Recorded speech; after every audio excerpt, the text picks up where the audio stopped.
Good evening. We'd like to go ahead and start our meeting tonight. My name is Sherry Diller, and I'll be chairing the meeting tonight in the absence of Dr. Schur and Mr. Norcross, and so I'll be leading the meeting tonight. So I'd like to welcome those that are in attendance with us in the audience, and with that, we'll start the September 13th, 2022 Committee of the Whole meeting. And just for our awareness, I think Mr. Lenhartz is online. Mr. Lenhartz? Yes, I am. Good evening. Okay, welcome.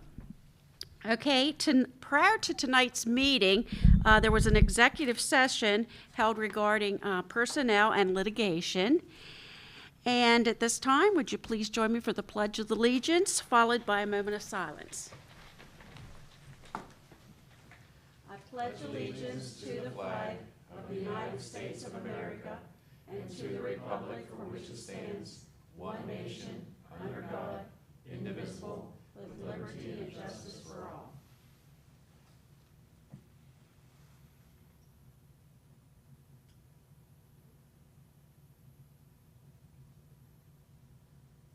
Thank you.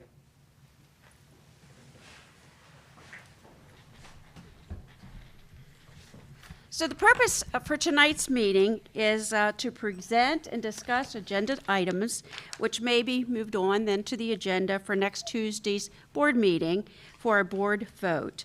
So we'll go ahead and start with the agenda items. And the first one is 2.01, and that is the P2G grant for special education. Mr. Widman. Yes, we have Mr. Aaron Taylor this evening here who will speak a little bit about this grant. But this is a grant that he wrote for middle school success. It's a 3 to 5 year process designed to build our capacity in the district to increase graduation rates, particularly to help students with disabilities and students that are in our emotional behavior classrooms. So, Mr. Taylor.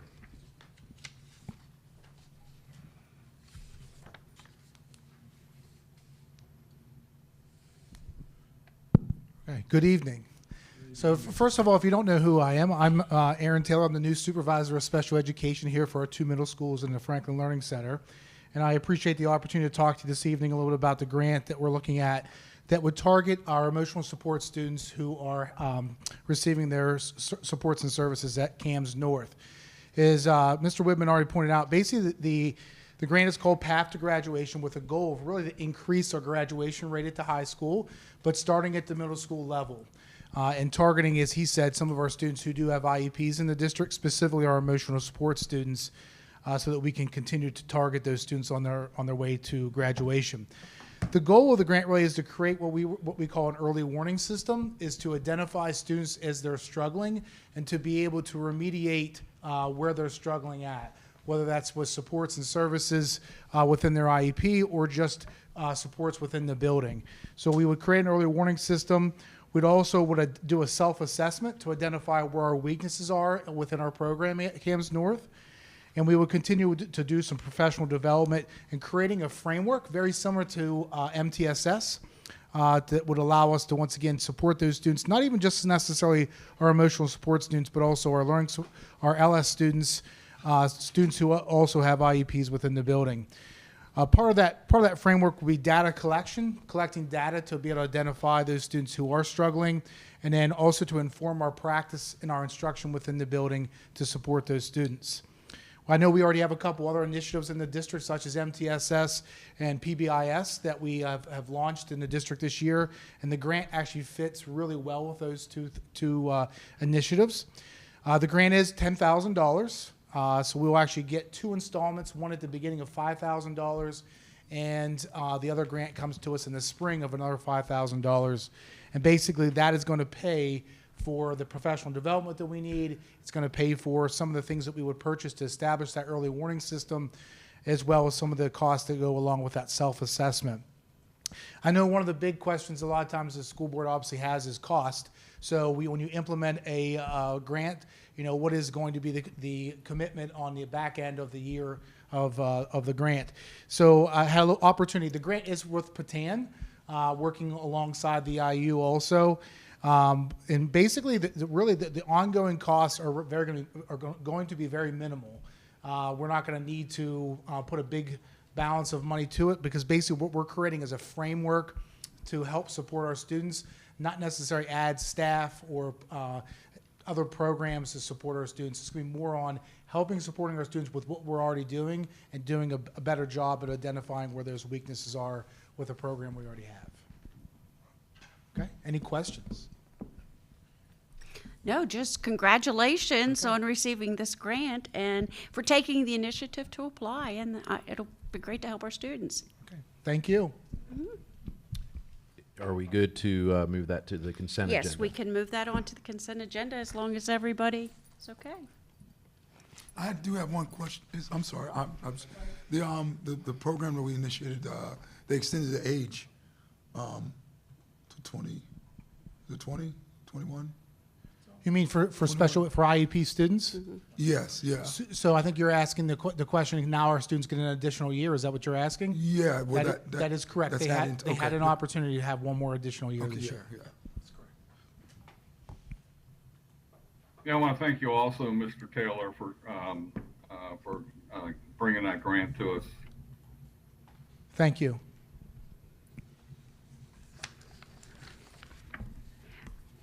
Okay, we'll go on to, and thank you, Mrs. Sullivan, for being in attendance as well. We'll go on to 2.02, which is the priorities for funding, and with Mr. Woodman. Okay, if we could bring up the left one there. The other one. There you go. Then we'll bring up the second one. This is a summary of the additional state funding that we received. We did present this at our personnel committee and then to our finance committee that was held last week. The additional state funds that we received were $3,525,000. And of that, staffing, $2.5 million is going towards staffing. As you can see, a technology budget of $100,000, and we're looking at sending to the cap reserve transfer $481,000, and then to the fund balance $373,000. So if you'd go ahead and open up the actual priority list, and then maybe turn it. Yeah, there we go. I don't know if you could make it a little bit bigger. Hit the. Thank you. So as you look at this, in the June board meeting, before we knew what we were receiving from the state, we had approved items up to items 8. And if you recall, there was about $845,000 that we said we would take from the assigned fund balance if we didn't get the money from the state. The good news is that we did. But that was already, items up to 8 were approved by the school board. So what we're looking at this evening would be to move items 9 to 19 to the next week's board meeting for discussion. Not necessarily on the consent agenda, but as for discussion. And for those that were not in either the personnel committee or the finance or B&G committee when we went through the priority list, I'm going to be going over those with the help of some of the cabinet. The first, just the process. We met with our divisions to discuss, like with our principals and then our buildings and grounds and other divisions and special ed, and asking them what their highest priority needs are currently. And then we compiled the list, and for example, you'll see some of these on the priority list this evening. The first one that you see under number 9 and 10 are for the elementary, actually 11 and 12 as well, but 9 and 10 are needed because of enrollment numbers and high numbers for number 9 at 3 of our elementary buildings. Marion is now almost a 2-deep school. We also have 3 grade levels at Stevens, where there's 3 deep for 3 different grades. And then we have a couple 2 deep at New Franklin. So we are combining some classes where we have, a kindergarten or first grade class for related arts that numbers around 40 students, which is a lot for a PE, art, or a music teacher. And so we would like to hire 3 related arts teachers, 1 PE, art, and music, to relieve those numbers at those buildings. Since we started school, I'm going to move on to number 10. Since we started school, we've had a very high number of students register. This is after the buses already hit the road for Stevens Elementary and many for Ben Chambers. Ben Chambers had 4 kindergarten classes. They were around 22, 23 to start. They're now at either 24. All of them are either 24 or 25. And Stevens went from 22, 23 up to 29 and 30 as of today. And we did advertise after the personnel committee were given permission to advertise anticipated kindergarten teacher for Ben Chambers. Stevens does not have another room available for a kindergarten classroom, so we would move that to Ben Chambers, and we would relieve the numbers of kindergarten students at Ben Chambers, taking down to 22, 23 respectively, and also be able to relieve some of the higher classes at Ben Chambers that are 24, 25, and get those down to 23, 22 by creating a new kindergarten position. There are several candidates that Brent Pisner, the principal at Stevens, as well as Sean Kimple, the principal at Ben Chambers, are ready to interview. Although, and I must say, that wasn't the number one ask for by the elementary principals. That was the related arts teachers was on number 4 in their priority list, but because of numbers in the classes, it was moved up higher, as well as the kindergarten teacher that wasn't even on their priority list. That was just due to enrollment. Their number 1 ask that they were asking was for intervention. We did change what our instructional specialists are doing this year. Their focus is going to be on intervention, and in our elementary schools. Still, it's not to the point where we want to have minimally at least 1 full-time intervention teacher at each one of our elementary buildings. Our high-need buildings like Ben Chambers, they do have 3, but that is due to the Title I funding that Lindsay Breslin talked about at our last board meeting when she gave a presentation. Moving to item number 11 and 12, an aid for Marion because of pretty much being a 2-deep school now, as well as they're the only building without a lunch aid. That was high on the elementary principal list as well. Then number 13, Supervisor of Social Sports and Pupil Access Services. And as you see, it says 2 years, half salary paid by ESSERS. Part of our ESSERS money, when we applied for the grant, 10% of the learning loss has to go towards PD for staff on social, emotional, and mental health support. And this position can help do that, so that for 2 years at least, we can reduce the impact on the general fund by about $70,000 for each year. We're hopeful that Act 55 continues, that there's money each year that we receive from the state for mental health as well as safety and security, which this evening, a little bit later in the meeting, we'll be talking about the Act 55 PCCD grant. But the Supervisor of Social Sports and Pupil Access Services would be a Act 93 position. The 2 middle schools, their number 1 need, they're pretty good on intervention right now, but their number 1 need was 1 ESL teacher. Mark, Dr. Long can give the numbers of what currently are in EL services at the middle schools. In each one of the middle schools, the EL services are 88 and 89 respectively, so the numbers are continually go up on that, but at South they're 88 and North at 89. Some of these are in the the first-year classes, but then we have others that are monitored, so throughout. And currently, the two middle schools have 2.5 ESL teachers each. This would, by adding one teacher, allow them to each have 3 full-time ESL teachers. The next thing is the CAVE classes. We have, this is a great solution, and once again, I'm going to go to Dr. Long to explain about the 8 classes a day stipends, and also to increase the secretary to 248 days. Mark, you want to take that one? Sure. With this, the CAVE teachers, we have 8 full-time at the high school, and each one of those classes, a high school have certifications, different certifications. So with that, these courses are maxed at 44, some of them right now. Related arts are maxed. Biology is maxed. English is real close to being maxed out of the 6 out of the 7 periods a day.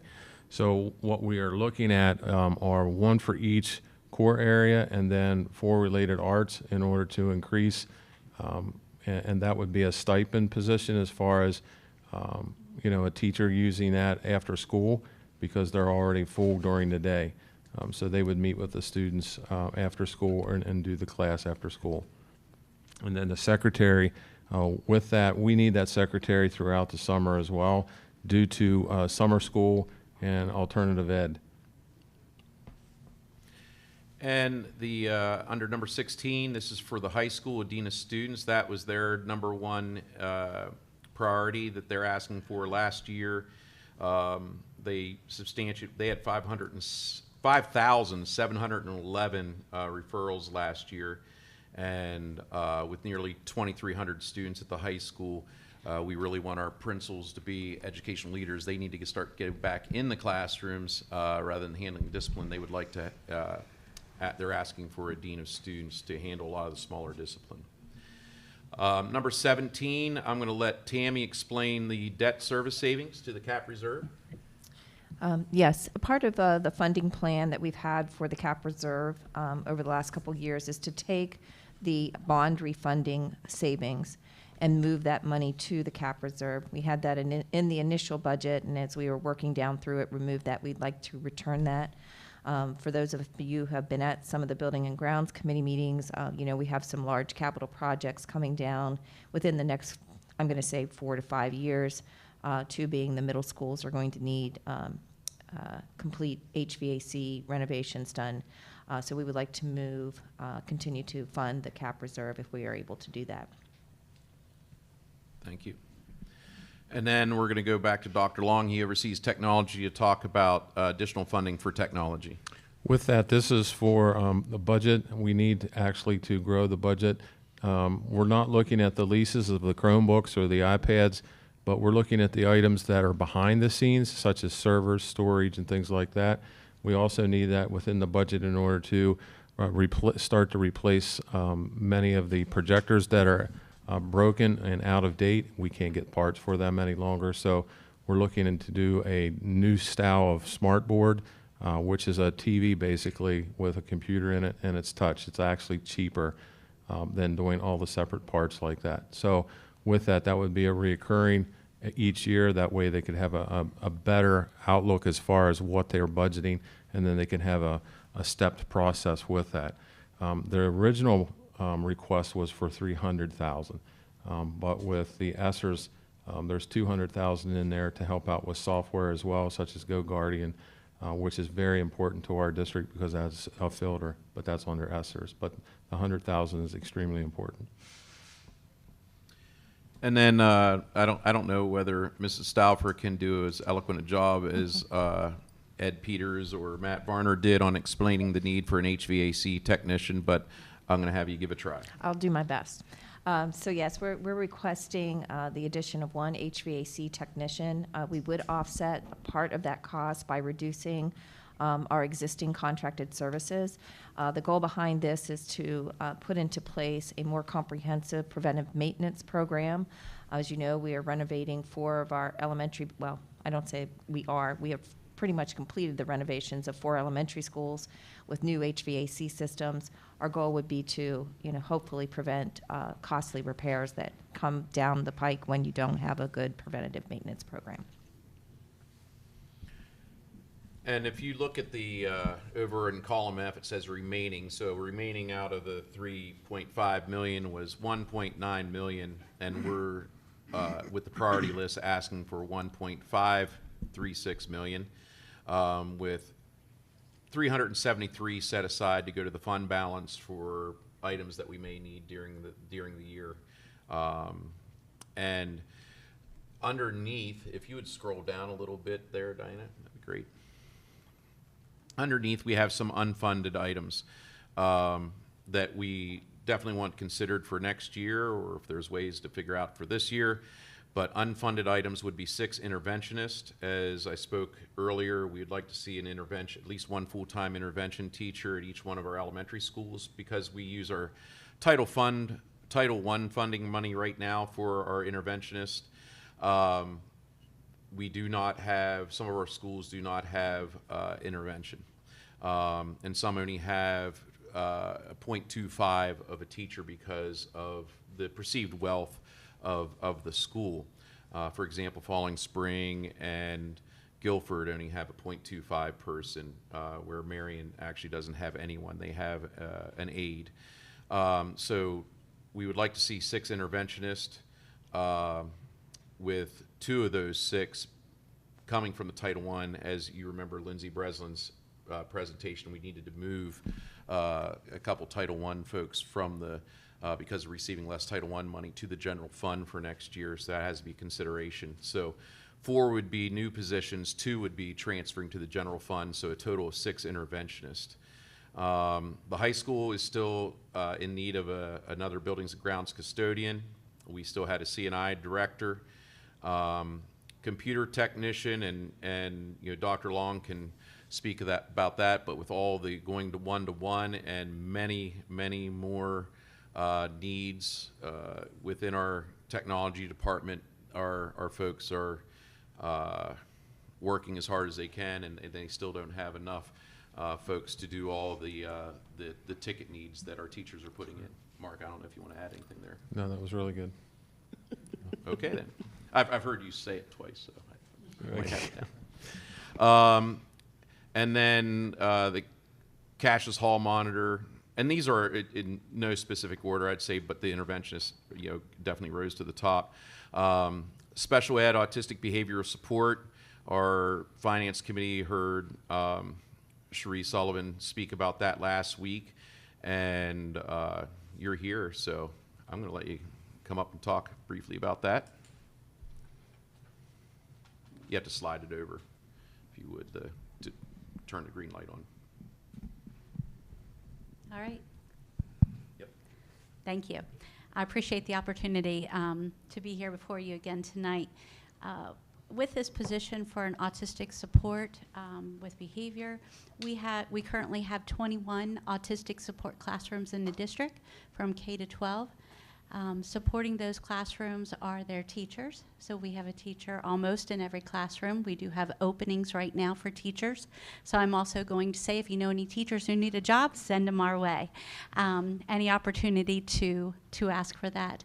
But with these autistic support classrooms, we have students who have, varying needs, from nonverbal to behavior supports that are necessary, to ongoing academic needs and supports and services throughout their day. So the supports that we have in place right now are, we have a grant that we've applied for through Patton. It's called the Autism Initiative, where representatives from Patton will come down to Chambersburg, work with our teachers in the classroom, support them with varying needs of our students. But we need people who can also work with Patton, because the teachers aren't available all the time. So we would look at this support person to be able to build that partnership with them. because when we look at the staff that we have available, aside from ourselves, we have one behavior specialist.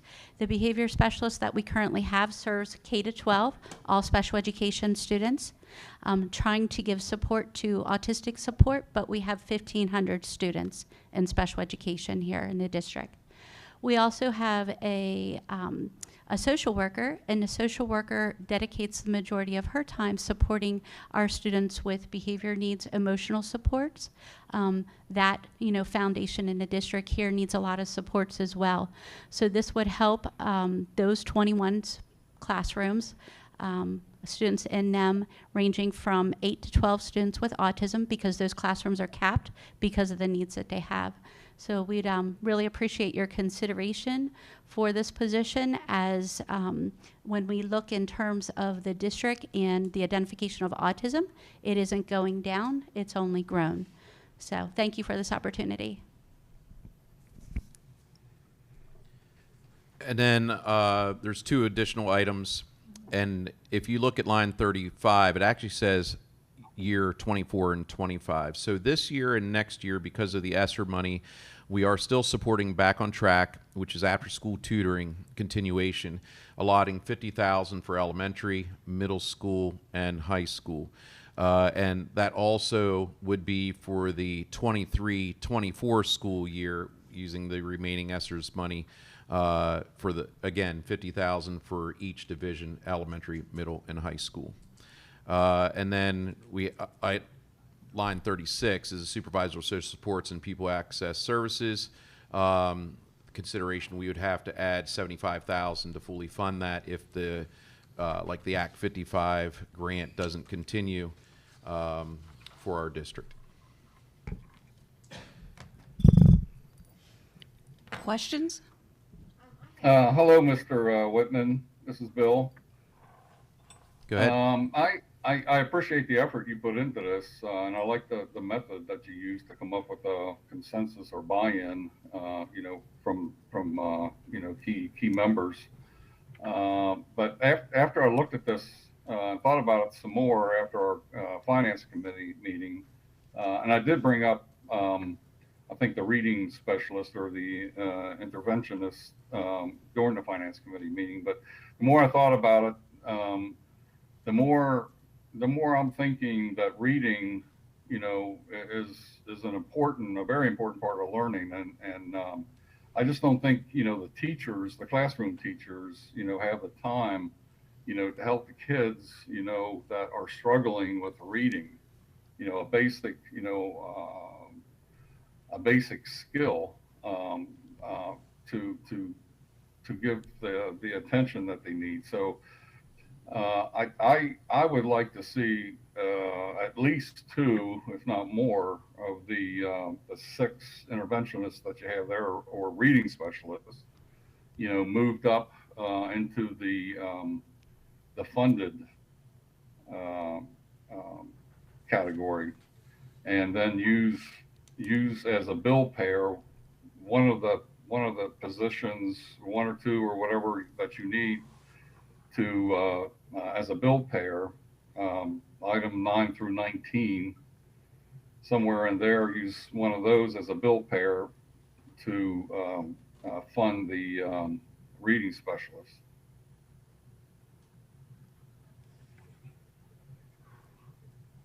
Other comments? I do.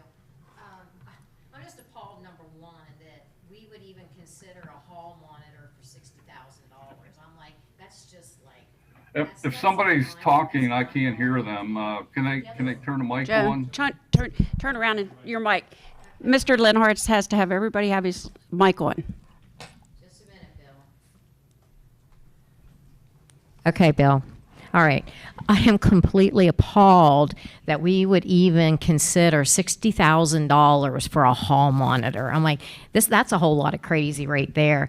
I have an issue with the HVAC because we've got, number one, I would like to see like the special education 23 Okay, that's $100,000 right there. But I don't think HVAC is needed for that. And I'm also concerned about the dean of students for $120,000.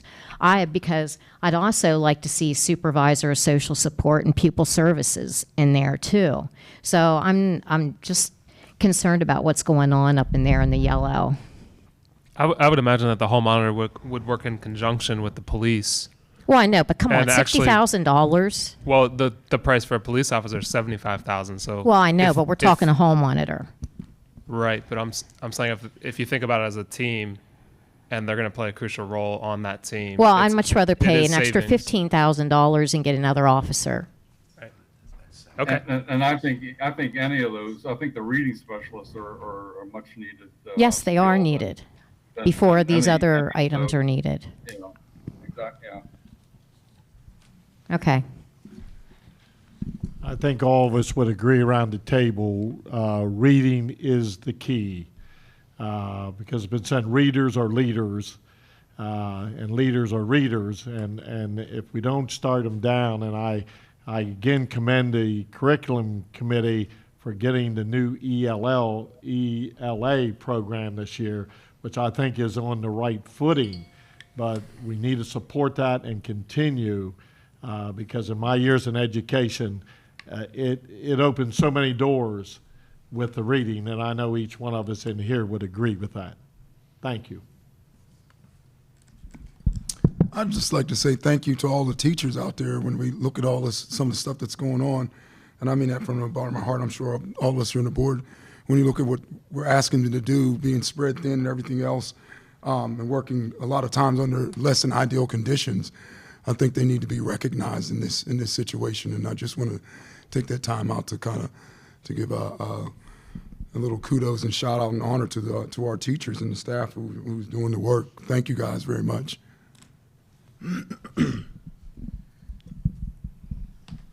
I think that considering the discipline problems that the high school has, the dean of students is a very needed position. We've got to get a handle on the behavior problems, and we need the principals and assistant principals to be in the classroom supervising the things that they're intended to. I don't think that they should be bogged down with the discipline.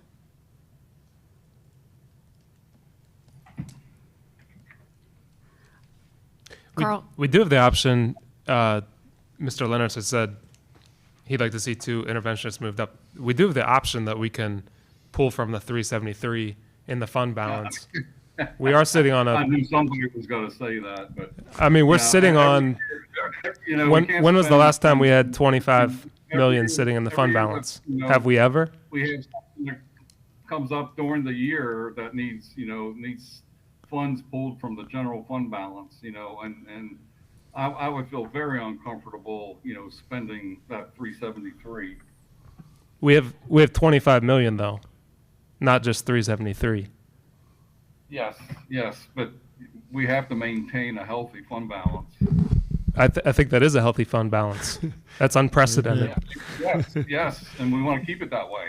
Right. So we're going to add 173,000 and move forward on all of the recommendations from the administration, plus add 2 interventionists.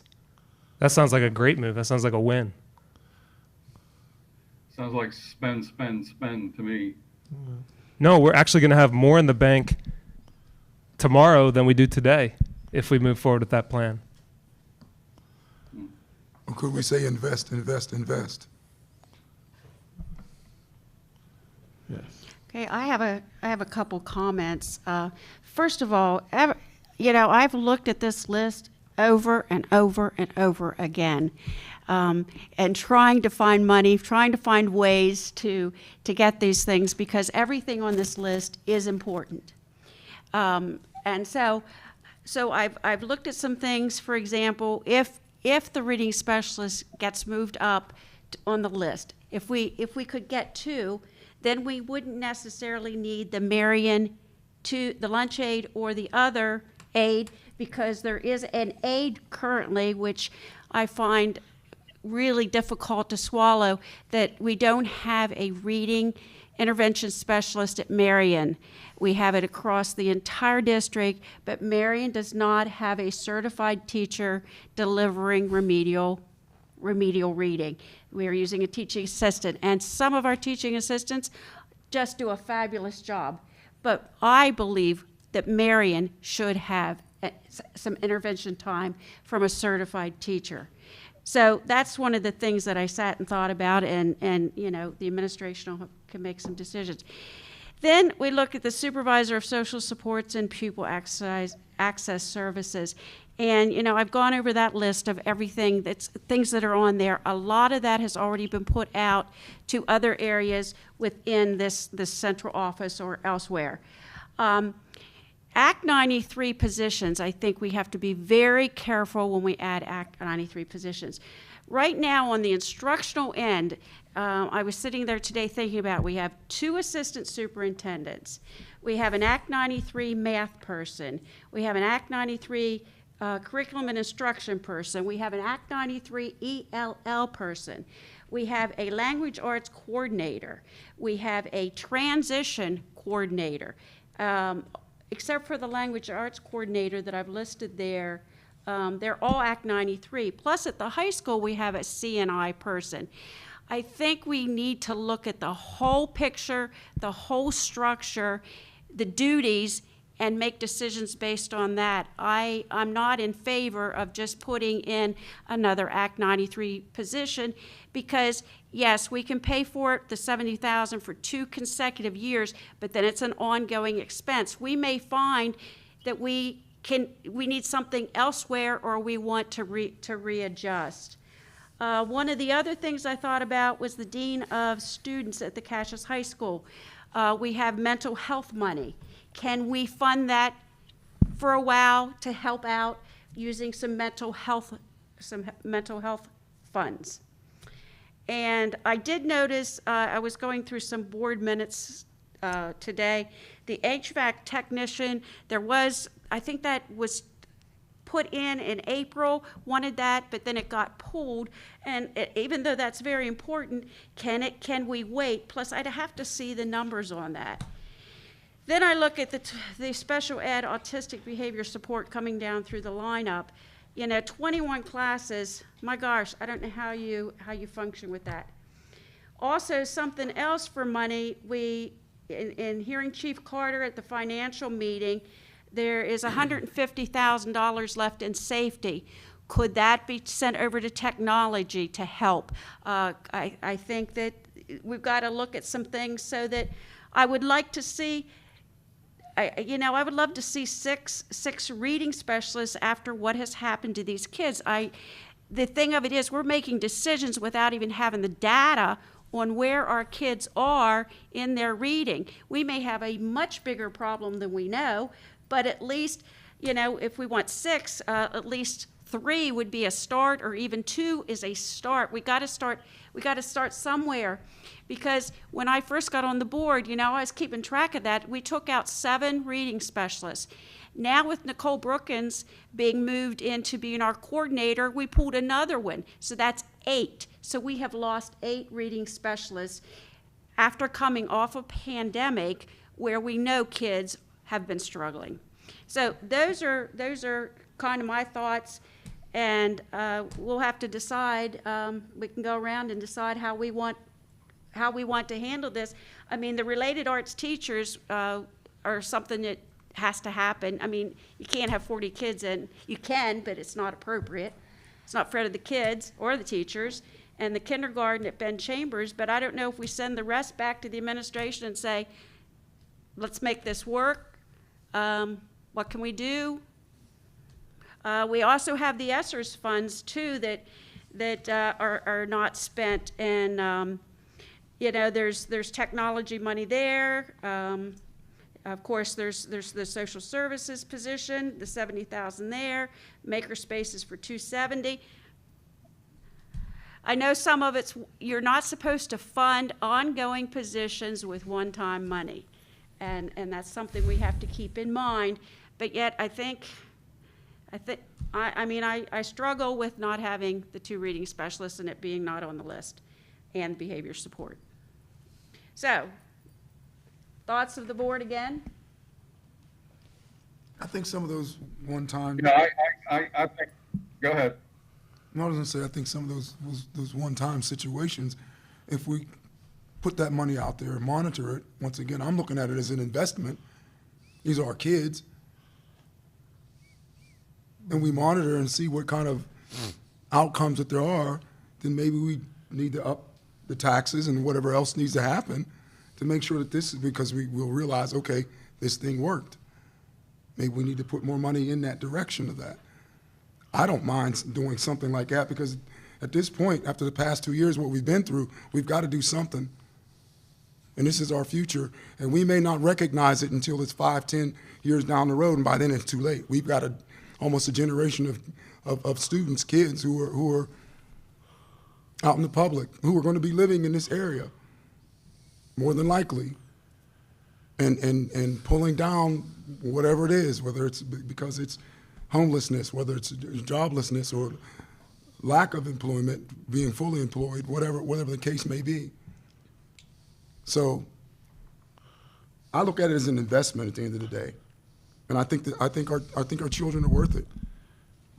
I think that's a good point, Mr. Walker. It's an investment, you know, and I think that's powerful words because, hey, we only get one shot at this as they come through, and we need to do all we can to help them succeed in that. And go along with what Faye was saying there, you know, I think it's important, and I agree with what Mr. Widman said, to get the principals into the teachers to supervise, to make sure the job is being done. That's part of the investment. I know it's a lot of money for a dean of students, but if it can get those principals in, because it's been proven over and over again, supervision is so important in developing teachers, and especially in the times we're facing now and what they're facing.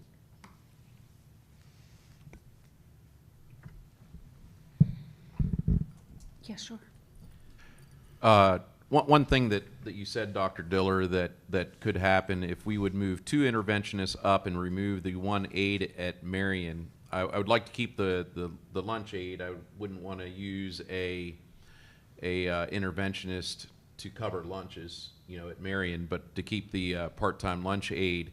What that would do, that takes it down to $155,000 needed, which, you know, at that point would remaining to the fund balance would be $218,000 if we had removed the aide at Marion, because they already have a Title I aide there, and then they would have an interventionist.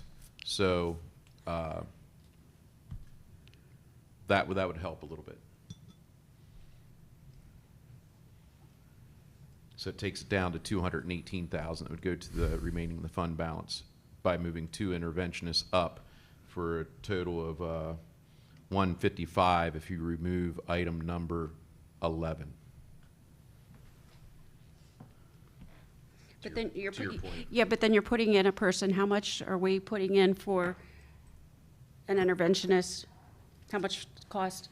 100. Well, it'd still be 200,000, but we're removing the number 11, so it to the bottom line, you know, going to the fund balance would be 218,000. Mr. Widman, there might actually be just a slight more, if I'm understanding correctly. We have a part-time aide at Marion that is title funded. Is that correct? Currently. So we could use that offset a little bit for the intervention person. Okay. So we'd have to we can have those final numbers next week. We'd have to figure that out. So it'd be a little better. Not a lot, but a little. Yeah. So moving it forward to next week's board meeting, just to get direction from the board here. Sounds like 2 interventionists moving up. Items 9 through 19 with the elimination of number 11. Number 11 would become 2 interventionists. Would you want obviously, we want this to be on a separate item, not on the consent, so there'd be discussion. Do we want everything separated out or one discussion? So there would be the question I'm asking, the 3 related arts teachers would be one item. The kindergarten teachers the kindergarten teacher at Ben Chambers would be one item. The 2 interventionists would be one item. I'd like to see everything divided down, because I tell you right now, there's 3 of them on there that I would vote no to. Because I think it's more important to actually fund what's below it than what some of those other positions, the other things are that's up in the yellow. So, I mean, that's just what I'm thinking. Well, and I think number 13 could be put on hold for a while. I think 19 can too. I would also agree that number 13 should be put on hold. Another question is, can the dean of students, can some funding come from the mental health money that we got if we have a dean of student behavior or behavior supports? That's not what we applied for in the grant. Oh, so, okay, that answers that question. So, yeah, no. I'm just trying. I'm just trying. I'm just trying to find it anywhere I can. No, I think it would have to be listed out, and I'm thinking. I think we probably all of it should be put out, so that we could vote on each individual item. Okay. I'm fine either way. To me, this is partially about trust. We have an administration that has been looking at this for months, and they have consulted with principals, they've consulted with department heads, and this is the list that they've come up with. They have prioritized and reprioritized. If they feel like this is the order that we should do this in, I'm supportive. Personally, I'm supportive. If there are others that have concerns about that and you want to break it out one by one, we can do that. But do I trust Kurt, Mark, Tammy, Tina? Yes, I do. Do I trust that they have a good enough pulse to make this kind of decision? Yes, I do. And so I understand there are reservations on the board. If we want to break it out, that's okay. In regards to number 13, I just don't understand. The administration has brought this to us numerous times, the crucialness of these responsibilities. We need somebody to do all of these roles, and we have divvied out portions of this role, but it is not sufficient. We do not have anyone that oversees our 504 agreements. And I have heard from them numerous times about the importance of having a cohesive plan in regards to the 504 agreements. We don't have anyone to oversee SAP, mental health, social services, homeless students. We have 150 homeless students. I talked to a mom just yesterday, homeless. Who is the person that coordinates all of that? Foster care, children and youth referrals. Safe to say, all of our trauma-informed focus, CABS and CASE, behavior coaches. The list is long of responsibilities that this person will take on. And if we do not hire a person for this role, who is going to do it? I mean, that is a long list. You can't just divvy up 2 people's jobs and cover it with stipends. I don't think that's realistic. We already have an administration that has found savings. We have 2 years of ESSER's fundings that we could potentially cover this with. They've cut our costs in half for the next 2 years on a very crucial position. We have mental health numbers that are off the charts right now. This person is going to help give guidance to that whole effort. To me, this seems like a cost savings in the long run. When you invest in education, you save money in the long run because you don't end up with, if you don't invest in education, you end up with so many societal problems that cost way more. 80% of our county budget goes to courts and the prison. That's not what we want. We want kids to be reading. I'm all for reading efforts.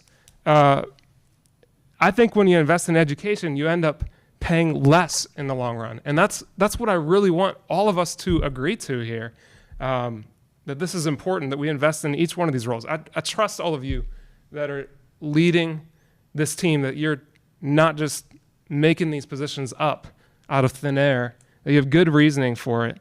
Could it be rearranged a little bit? Yeah, perhaps. But at the end of the day, somebody has to make a decision, and we have a person in an executive role that I think we need to entrust with that. Can I just add that I don't think it has anything to do with trust. That's my personal opinion. And as I'm far just as saying, that- for me, let I speak, tr- I- let me I speak, trust let them, me though. speak, That's let what me I'm speak. saying. Let me Yeah. speak.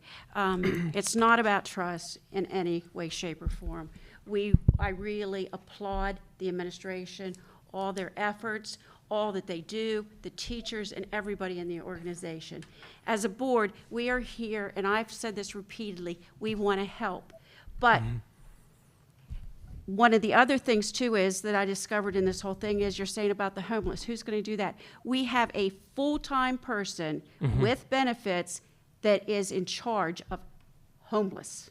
I didn't know that till I dug deeper. We have 5 social workers, 5. So, you know, they're there to help too. Right. We Yeah. have So, but the 8 question is, who spearheads we all have of that? 8 counselors at the high school. I think that's absolutely wonderful. We have principals who run buildings and take care of their staff. So I know that I trust that they're very capable to do these things. When I look at that support services position, knowing that that reading specialist was put on the bottom of the list, I find it very discouraging. I find it very, very disappointing, because I think our role is to help to get things done efficiently, and we also are responsible to the community, the taxpayers, and we cannot continue to just keep adding. We have the money. We could do both, though. I like to look at how can we do it better with what we have, and when we are heavy in an area, then we need to think about it. We need to refocus, and that's where I come from. But I'm not a person that, until I see that there is a definite need in my mind, or somebody can convince me of that, then I have to go with what I believe, because I'm representing constituents as well. I have not had a single constituent reach out to me expressing their concern about spending $70,000 on a supervisor of social supports. Maybe you're hearing from different people. That's fine, but I'm just so the public's aware. I've had 0 people express concern about that. I'll go back to what I said earlier when I first started this. You know, yeah, and all the positions up there, I agree. They're positions that, you know, you could support. But when you have to prioritize, you know, when you have limited resources, okay, you have to prioritize. And I can't see, I'd be hard pressed to put any of those above reading. I mean, reading is such a basic skill. Reading is a basic skill. I'm supportive of the interventionists, just to be clear here. I'm on board with that. You know, I can, there's at least 3, if not 4 lines up there, and I don't want to go into which ones, because I wanted to leave that up to Kurt, but you know, where to pull it from. But I think we need, you know, Sherry mentioned, you know, 3 or 4, you know, I thought 2, but you know, I definitely think that we need at least 3 or 4, if not more.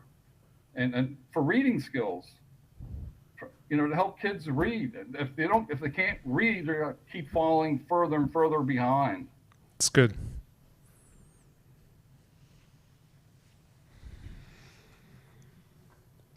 So what's the suggestion from the board?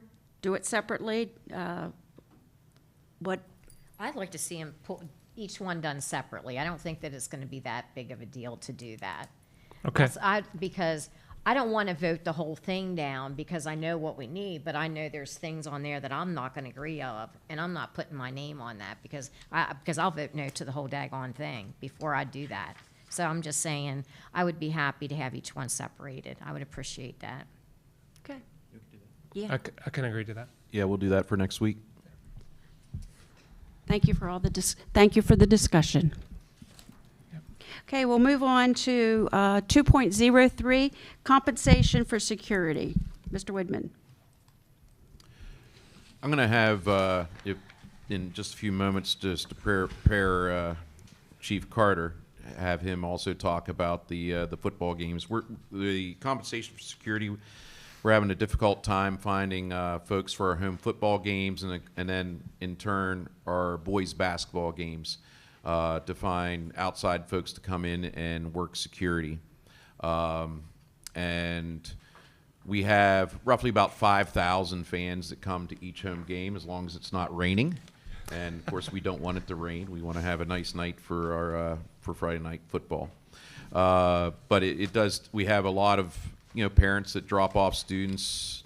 Younger students, elementary, need to be accompanied by an adult, as well as the middle school parents should be in attendance as well. But our 9th through 12th, they do not. And we do have a need for security around the event. Chief Carter spoke about that at our Finance Committee meeting, and I'll have Dr. Long talk a little bit about what we have done thus far to for this year. But what we are asking for is one of two things. We are asking our administration, our principals, to give a Friday night to come and work the security at 8 different locations for the Gary and Ron Corsi have set up where they would like them to be. They actually signed up for specific locations, and they are there about an hour before the game or 45 minutes before the game, and they stay after the game as well to make sure that things are working smoothly. I can say we had 2 middle school administrators actually stop a fight in a girls' restroom by the concession stand. A little bit of drama going on there at the first the Peach Bowl games, but we're kind of taking a page out of Carlisle. They do this for the administrators. They give them $100 stipend for working a home football game or the boys basketball games. They actually, if their administrators go to the away football or the away boys basketball, they also get it. We're not asking for that. We're just asking for our home games.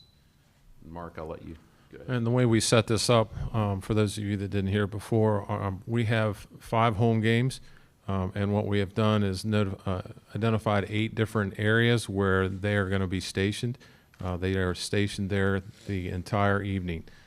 So they help with security, and they have a walkie-talkie with them. So our security is tuned in with them as well. So if they need assistance, they will have the police officers there. We have those. Everything is full. I had one person pull out, so we have one game that has one person needed, but the last game is also needed a few more. Yeah, and I think people are just waiting on the calendar basically to see what's going on in their life as well. But that's how we have it set up.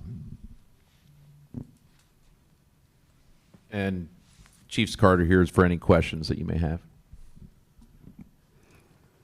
Thoughts from the board? Do we still use fire department? I'll let.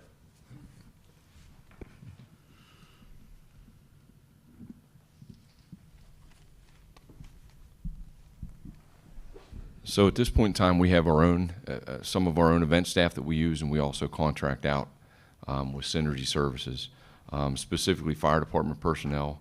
We don't have anybody right now from the fire departments. I did take a suggestion the other day from a very smart person, and I did put it out to fire departments to see if we could get any of those people that might be interested in helping us out with our events.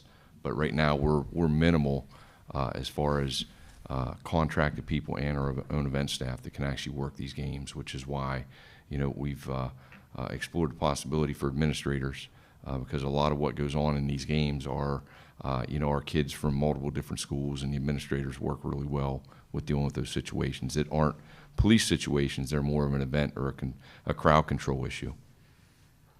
If you had event staff, how much would you be paying them? So specifically, it's 2 different things. We pay our event staff $15, and then the contracted staff, it just depends on the contract that we have with them. It can be anywhere from $24 to $28 per person for them. Yes, per hour. I got a question. How come it doesn't come out of like the Booster Club? Okay, because they collect so much money. Why are they not paying like the expense for this? The gate receipts go to the general fund. Am I correct on that, Mrs. Stauffer? Yes, that's correct. The gate receipts, we budget as a part of our other revenue into local revenue. Okay, all right. It does- But the- that's never, you never separate that, so we never exactly know how much we're getting from the gate.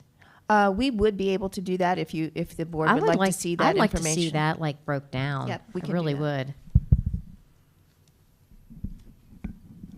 I was wondering if this could be a one-year situation, being that, we've come through COVID and we need to build up the staffing for this. I do think it's worthwhile in looking out to the fire halls and, getting those people on board. But some of that has whittled away with, COVID over the years. So I liked your suggestion there, Lance, that looking into the fire halls and so forth and see if we can, because I've been at football games where some of those individuals are there, and I was there at the Waynesboro-Chambersburg game, didn't know which side to sit on because I have ties to both sides, and so I kind of hung out in the middle and didn't stay anywhere, so that I was on both sides. But I would like to see if we can't bolster our staff that way. My point in asking about the payment for your event staff is that this $100 would not be completely over and above. There'd be some offsetting dollars. Yeah, and I had discussed Yeah, that that's true. previously with Mr. Corsi. In the past 2 years, our event staff, the payments that we paid out for that has gone down significantly just because we don't have staff. And obviously, I'm not saying there's money's there because I don't know what budgetary items he has, but a normal year, being able to pay our administrators, we could do just because, in my opinion, we could do just because we're not paying as many event staff at our games, if that's what you were referring to. Yeah, that's what I thought. I think there's some advantage to having administrators there in an official capacity simply because they carry more clout than. Yeah, and if I can comment on that, it's mainly our secondary administrators that will be there, and I can assure you that they're there, they know their kids, they have good relationships with their kids the majority of the time, and it does pay huge dividends to have them there at those games.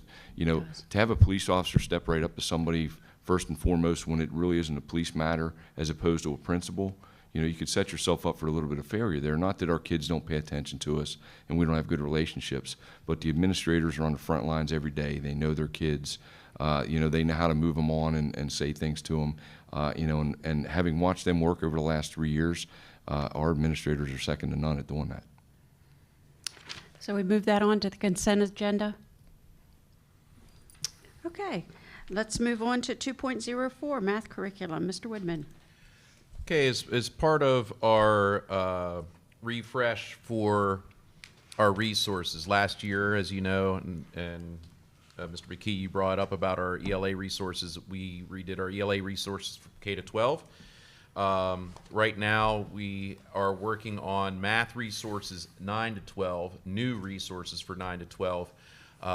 K to 8, they're continuing to use Eureka. So we surveyed all of our teachers on what they need for math, and most of it came down to hands-on materials. And attached are the list of a lot of those materials, but also some teacher. We needed some extra teacher class. Their teacher addition to the Eureka teacher books. So that's all included. It's a total of $19,377.92. Questions? And that would come out of the ESSER's fund. Move to the consent agenda? Okay. Let's move on to 2.05. Lurgan is asking for, this is approval for a PERT contract, the service used to track student progress for students participating in the Mass Customized Learning Environment. It's something that Sapphire can't quite do with our student management system, and so we were able to bring forward a contract with PERC. $2,000 would be covered by the Lurgan Elementary, their principal budget, and $1,000 by the technology department for a total cost of $3,000. Questions? Move to the consent agenda. Okay, 2.06. Okay, the next three items, 2.06, 2.07, and 2.08, are speech agreements. We are short speech teachers, and we have a lot of students with IEPs. We actually still have our two folks from our special ed department here. They can certainly answer the questions, but we do need to subcontract to meet our student IEPs. So 2.06 is with Caitlin McCandless, an independent contractor, at a cost of $85 per hour to be paid out of the special education budget. Do you want me to continue on to the next one? Yes, certainly. And then the next one is with ProCare, and their rate is $90 an hour, up to 37.5 hours a week. This would be, if needed for all of these hours, with the total cost of $131,000, and the funding would come out of our special education budget. To provide speech and language services, and they are at $85 an hour. So obviously, if we could use just one, we would, but we had to use 3 different vendors. Move to the consent agenda. Okay. 2.09, approval of educational services proposal. Okay. We're on a roll. We're on a roll. This is to work with our LIU. Part of the Act 44 is a requirement that we complete a school climate survey every 2 years.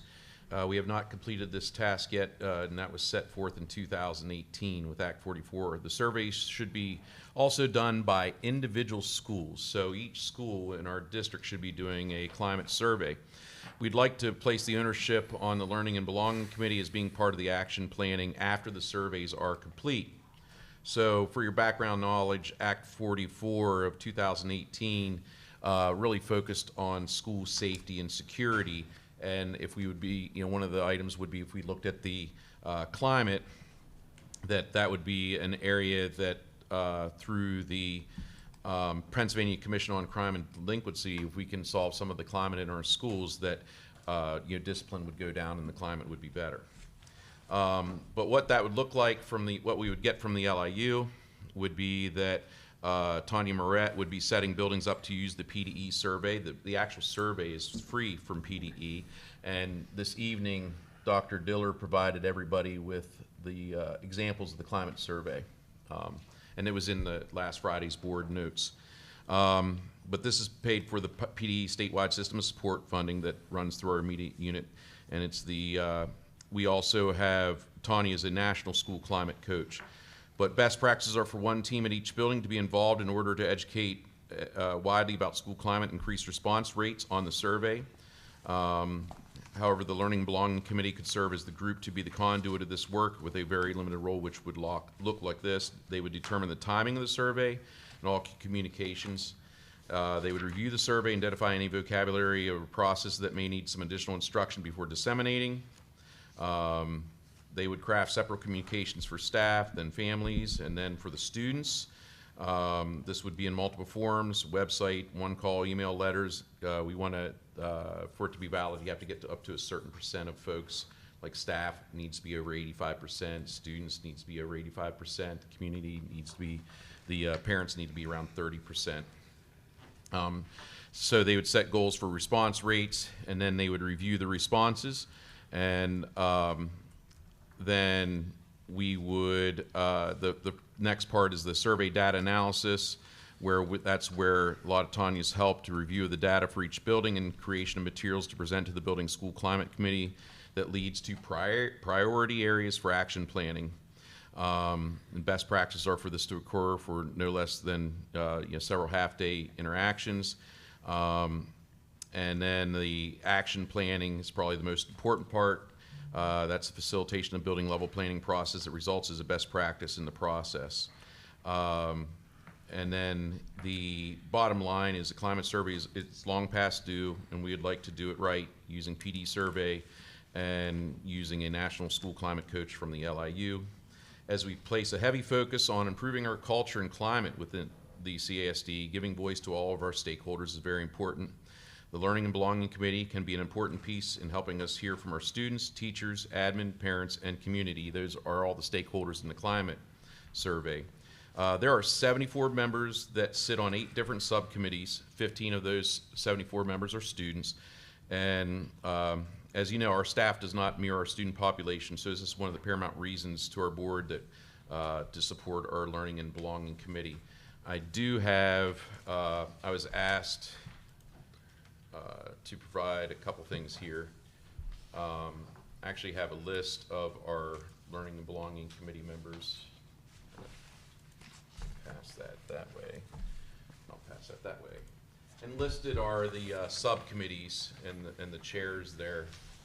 And then directly out of the Act 44, here's some, I thought I'd provide you some notes about the school climate survey, so if you'll pass that down as well. And I got this from Gary, who works to make sure that we're following Act 44 as a, a government mandate. But then in the end, the total cost would come out of the superintendent's budget would be $25,000. And our Learning and Belonging Committee, actually their next meeting is tomorrow with all the committee chairs. And we have 3 board members on the Learning and Belonging Committee, Ben, Lance, and Dr. Schur. Questions? All right, number one, okay, on this climate survey, I'm really disappointed in here on the, for the student grades, the elementary, the climate survey. What is your gender, male, female, or not listed? I'm not buying this garbage at all. I'm just not, okay? We got grade school kids here, and it's like, let's give them a chance to figure life out. Let's not, like, put not listed on here. This is really disappointing. And to pay $25,000, I can think of other money that we could we could use it for other things. And I look at the questions, and the questions seem okay, but I really have a hard time with this gender issue. And that's something I can check to see if that can be stricken off. I don't know whether we're allowed to do that, but I can certainly check on that. Okay. I'll put that on And there. really, does it really matter what the gender is, period? Just take it out completely? And because, you got the category of race on there. So why do you have to have gender? And for the elementary, not listed? I think gender does matter. I think if you had numbers that were drastically different Okay, all right. between so male and female, okay. you would want to know that. Okay, all I right. think that's But important. really, for elementary kids, not listed because they don't know what they are yet, or they're trying to decide, or they're confused because of parents or media or TV? No. Yeah, I can certainly ask that question. But I do agree with Mr. Raber that knowing male and female with some of the responses, Okay. Like, for example, if there's a question about bullying, do our female students feel bullied more than our male students? That would be good to know. Right. So, Or if there are those students who are claiming to be transgender, whether we agree with it or not, if this is what some of the things that our students are going through, I think it behooves us to know exactly what's going on so we can move accordingly, whether we agree with it or not. It's elementary school. I'm not, that's not. Okay, that's not anything coming in that's- through elementary like this right now is a bunch of garbage. Okay. You know that's- that? It is. that's. It's a bunch of brainwashing of our kids. I'm not- my Let's get point- back to what education's all about in the school district instead of worrying about what's the gender or what do they relate to, It's like, it's about education in here. I'm not saying that it's not. You do realize that there are children out there and there are people out there, whether we want to deal with this or not, whether you believe it or not, it is there. It's here. We can kick it to the curb. We can act like this, that these issues aren't here, and we're not serving ourselves very well, or the children or community. I'm not saying I agree with it. I'm not saying I disagree with it. What I'm saying is it's here. Okay, you got XY chromosomes and you got XX chromosomes, okay? Clearly, right here under this, And for the elementary school, I really have an issue with this. I'm not saying I disagree with you, Joan. What I'm saying is there are people out here in our community that are they're going through this. These Okay, are the things but that you know are what? It's happening. our kids. Okay, It's our all right. elementary school kids. Okay. I'm done. I'm done. All right.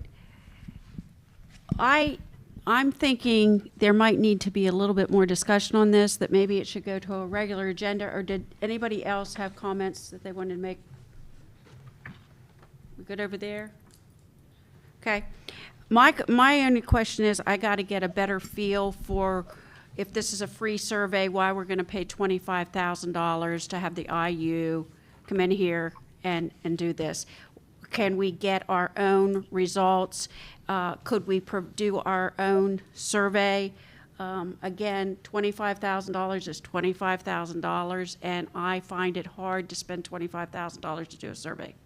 Well, one of the things that I read in the Act 44 is that you need to use a survey that is statistically valid, and this one does support that. Secondly, the work that our students, one of the subcommittees is our student voice. We also have members from the community on our Learning and Belonging Committee. We have athletics.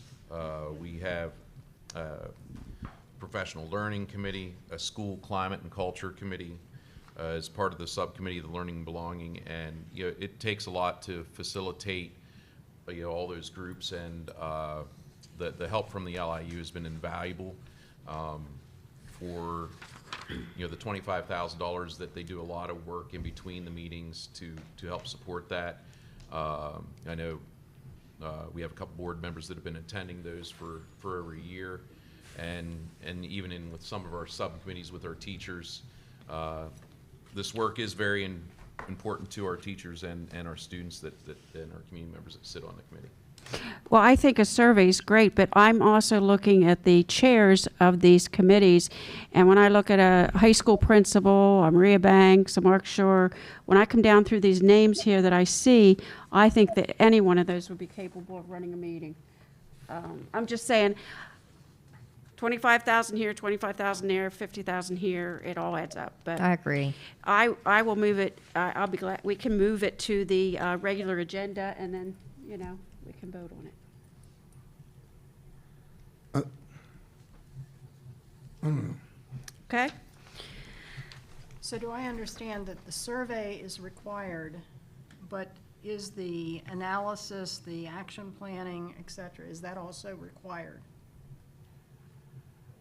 To dig deeper into that part, but if we're going to do a survey, I think we need to take action on what our students, and we're looking at our elementary, middle, high school, what the survey's telling the school, what the community's telling us as a district, and make an action plan from what we see from the survey. That to one of our things that we've talked, Dr. Long and I have talked numerous times at the board, is that we want to improve our culture and climate here in the district, and this would be a great way to propel us forward.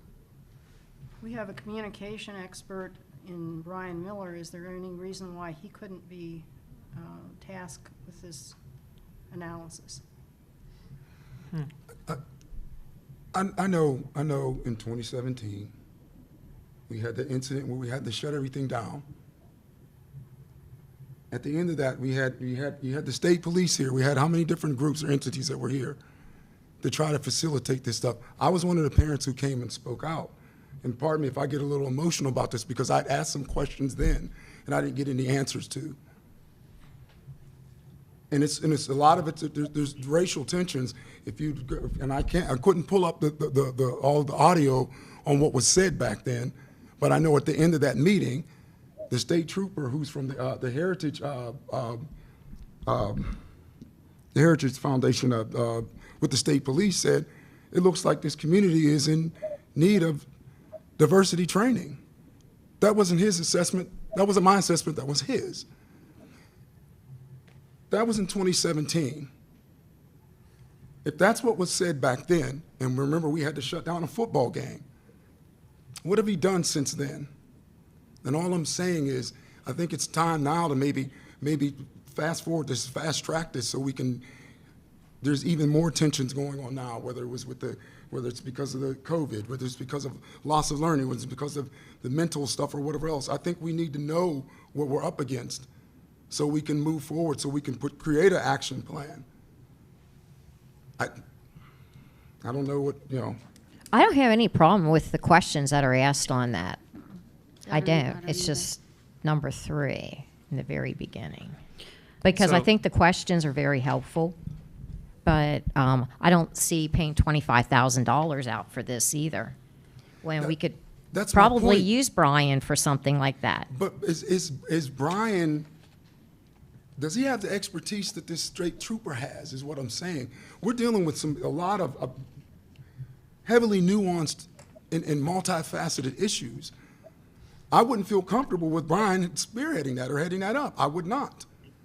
I think we need experts to help guide us through this. These are not, I want to go back to what I said earlier. Maybe I was reading my statement really quick. Tanya Moret from the LIU is a national school climate coach. She's certified, and that's one of the reasons why we wanted to use her after doing the survey. So. okay, well, we can move it to the regular agenda. Thank you for your comments. And we'll go ahead with item 2.10, approval of agreement with Folium. Okay, through Act 55, which came out I guess the July is the time frame, we were given half the money. The state was giving us a grant opportunity to every school district in the state, and ours was $484,000, I think, total. And it was supposed to be, the grant is for mental health and safety. So half the grant, Chief Carter worked on, the other half we worked on. First came up in our CI&T meeting about mental health needs of our students. And we're going to use the PCCD grant.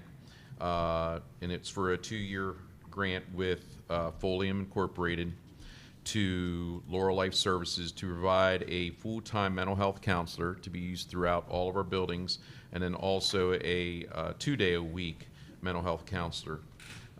So basically, not quite 1.5, but almost 1.5 mental health counselors, and there is quite a need. And our counselors would support that, and we're using grant money from the state PCCD mental health and safety grant for those 2 positions. Questions? Discussion? Is it half and half for mental health and safety? Pretty much of that 485 or 484? Yes, yeah, exactly, half and half. Okay, we'll put that on the consent agenda and go for 2.11, leadership development. Okay, this past summer, every year we have an admin retreat. We used Dr. Mike McGuff this last summer. He did a Leadership Under Fire was the theme, and we spent a day and a half with Dr. McGuff up at Gettysburg. It was, to quote some of our admin, it was the best retreat we've had in 15 years.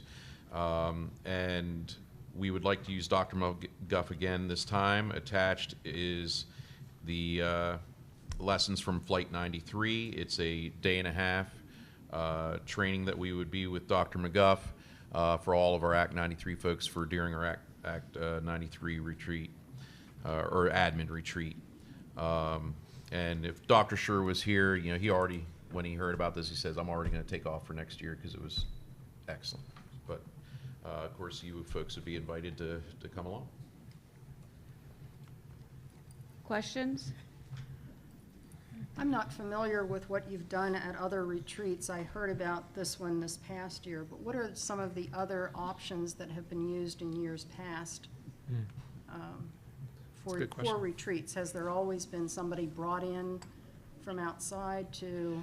We always try to do something that ends up bringing us together and get us, on the same page, and generally some kind of kickoff. We've done some team building. from whitewater rafting together as a group, to some geocaching, to trying to think.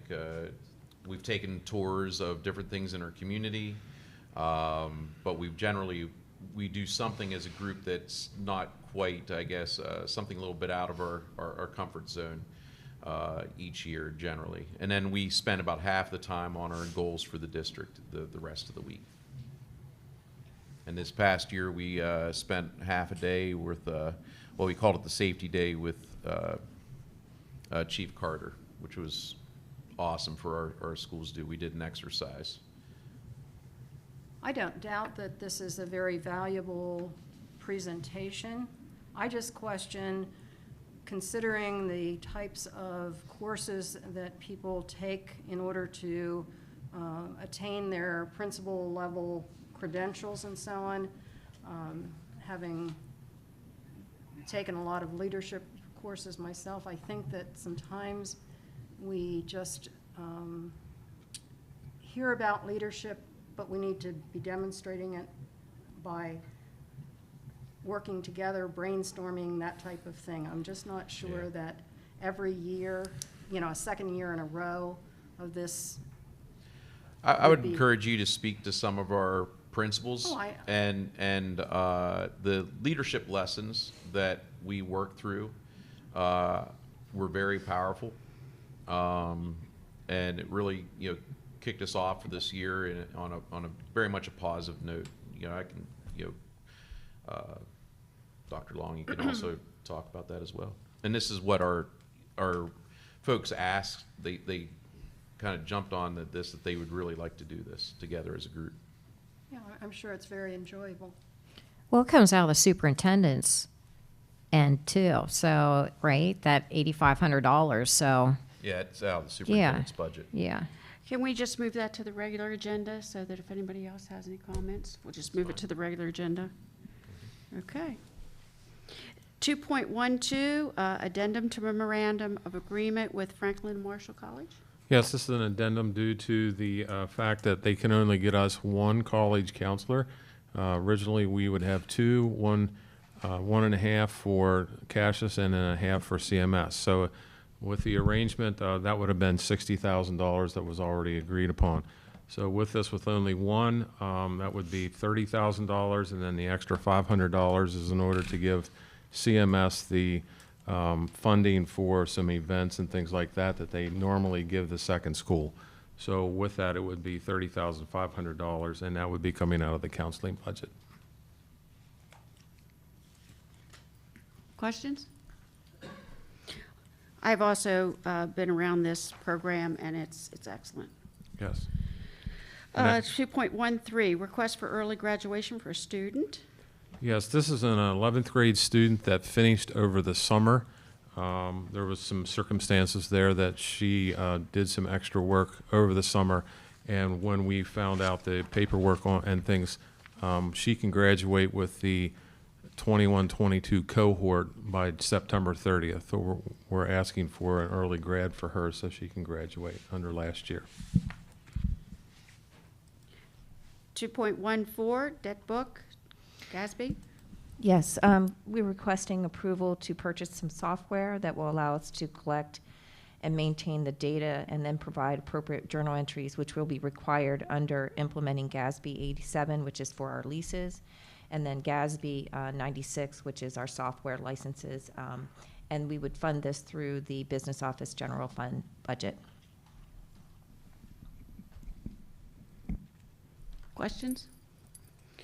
2.15, transportation, pupil transportation routes. Yes, this is a standard item. We bring forward at the beginning of each school year a summary of all the routes. We're asking the board to approve the route summary as presented. Okay, can move that on to the consent agenda. 2.16.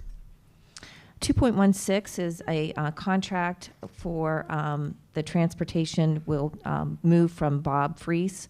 Mr. Freese has been in the business for 40-plus years, and he is starting to move out of the business. He's transferring ownership of the Chambersburg portion to his one son, Devin Freese. So it is a new entity called DL Freeze LLC, as you can see there, and we're asking the board to approve a contract between the district and DL Freeze, retro to July 1st, and then expiring on June 30th of 2023. Move on. 2.17. I'm just moving on. If anybody has any questions, just let me know. Okay. 2.17. Yes. Insurance. 2.17, through our district liability insurance, we have the ability to extend this to organizations that their sole mission is to support the district, such as the PTA and the booster clubs. And again, this is an item that we bring forward at the beginning of each year, and we'd like permission to extend our liability coverage to these sanctions groups. 2.19. Patriot. Or excuse me, 2.18, renovation to the locker room. As you heard, we are asking for the board to give us permission, Buildings and Grounds, to approve the specifications, prepare the advertisement, and solicit bids for the renovation of the Casters locker room, the one that is currently under the auxiliary gym. And this would be funded through the cap reserve.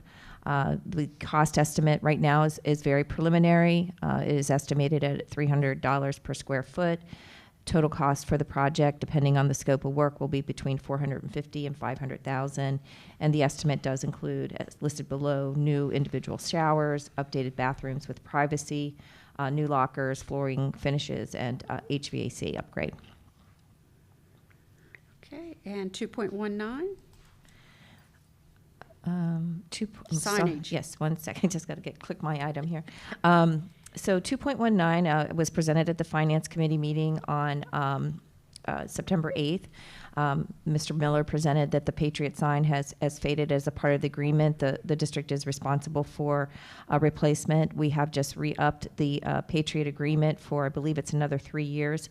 The cost estimate would be $2,475, and we would request that be funded through the Special Revenue Fund. 2.20 is information only, and switching over to Mrs. Clever. Yes, thank you. Good Thank evening. you, Tammy. As you can see from the CAL, the policy committee has been very busy. So 2.20, these are just for information only. Dr. Schur asked that we add these to the CAL just so you could see them. All three policies, 102 academic standards, 105 curriculum, and 105.1 review of instructional materials by parents, guardians, and students.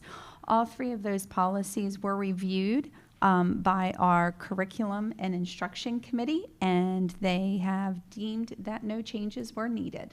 So we're just going to go ahead and put a reviewed date on the policies, and they will be posted on board docs. 2.21. 2.21, this is for 105.2 exemption from instruction. This also was reviewed by CNI. A couple small revisions. I know one that stands out is that written request for excusing a student from specific instruction will be sent to the building principal. And I do want to apologize. The items beginning 2.21 and throughout the remainder of the policies, these are to move to CAL for first read.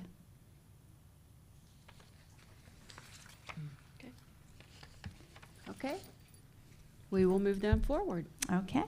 We have policy 2.22, item 2.22, policy 106, guides for planned instruction.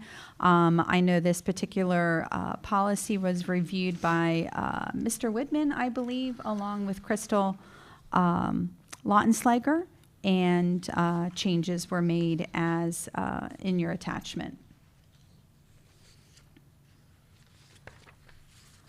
2.23. 2.23, revision of policy 230, performances by students.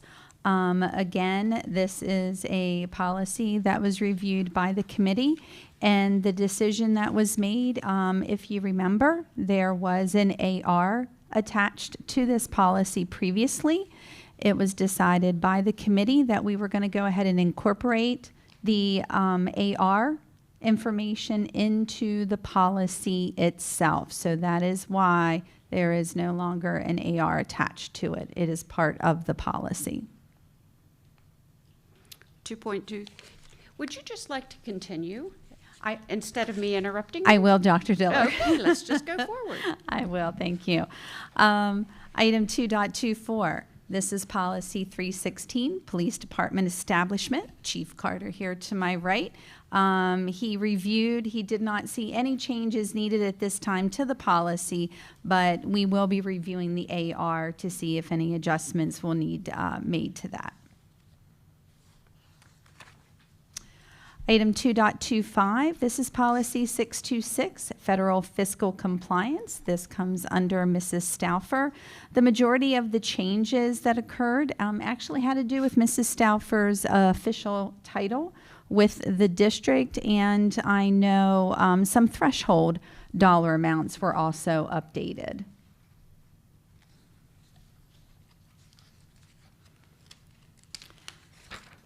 (2.26), this is for policy 626.1, travel reimbursement. The only change to this policy was just the responsibility change, and that was removed to the federal programs coordinator. Item 2.27, this is for policy 706.1, disposal of surplus property, equipment, supplies, and textbooks.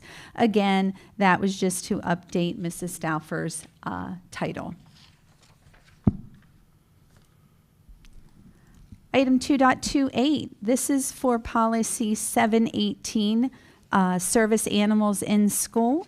We had received suggested revision from PSBA that included service animals being miniature horses. We did not feel that that would be a good fit for our district, so we are not including them in the policy. No horses. This is a real disappointment. We may need to discuss those, Mr. McKee. We might be able to do those. Oh, my God. So that is the conclusion of the policy items. If you would like me to continue, I have the next item. Keep going. Which is 2.29. This is an addendum to our ESS contract. ESS, if you recall, is our third-party administrator and supplier of our substitute teachers and administrative substitutes. Last year, because we did have such a significant need for administrative level substitutes, the rate was $347 per day. We are proposing to reduce that to $250 per day. A lot of our building administration positions, especially those within the special education department, have been filled, and our need for those substitute administrators has drastically decreased. Tina, I had a question as I was sitting looking at this. I know we would have to go with our substitutes through this group, the ESS, but our administrators, is that a must that we go that route? I mean, I read here recently that because of the need of the districts, that it doesn't affect their retirement if they go in and they substitute in a district. Do we have to do the administrators with this group? So I do know, and I'm aware of what you're referring to, the change, if you would, that PSERS had put out.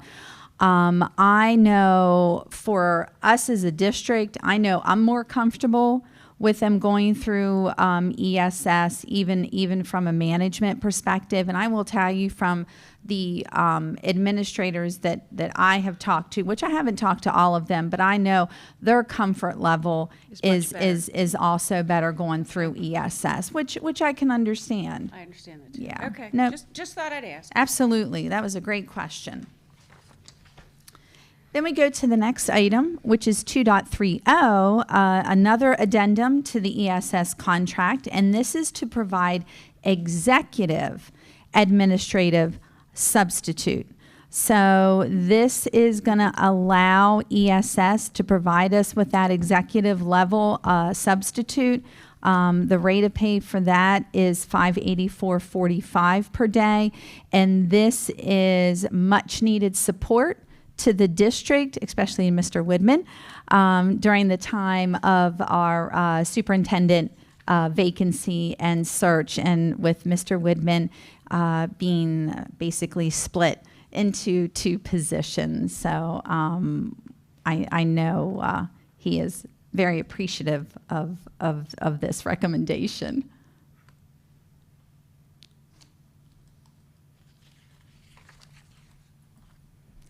And I can continue if you would like me to. Yes, please. The next item is 2.31. So if you recall, in our previous school board meeting, the board approved 3 new stipend positions, if you would. And this is the job description for one of the 3. This is for our nursing services department head. And this is the proposed job description, which is attached to the board agenda item.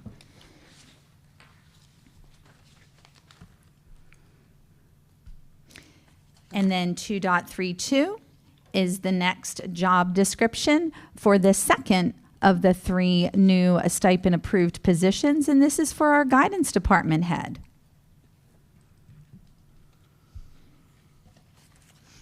And then finally, we have the ELA coordinator stipend position, and that job description is attached as well. And I would like to personally thank the individuals that assisted with this. Chris Carroll was a huge help with this, along with some of our nursing staff, our guidance counselors, and Lindsay Breslin in our ELA supervisor group. So I really did appreciate their assistance with this. And 2.34. 2.34, that is our last one. So if you recall, when I first started introducing job descriptions to the board, we are going to have a more unified group of descriptions. We're using one template. We have all the necessary verbiage in there. So as we have vacancies come about, we are going to go ahead and take that opportunity to update the job description. This is one of those recent soon-to-be vacancies. It's our accountant/payroll supervisor job description. And again, I'd like to thank Mrs. Stauffer and Mrs. Nolt in her department with the assistance and just reviewing it, freshening it up a little bit, and getting it in the new format. And thank you. You are very welcome. Thank you. Any board comments before we might adjourn? Looking, going once, going twice. We are adjourned. All right. Thank you, Dr. Diller. Thank you.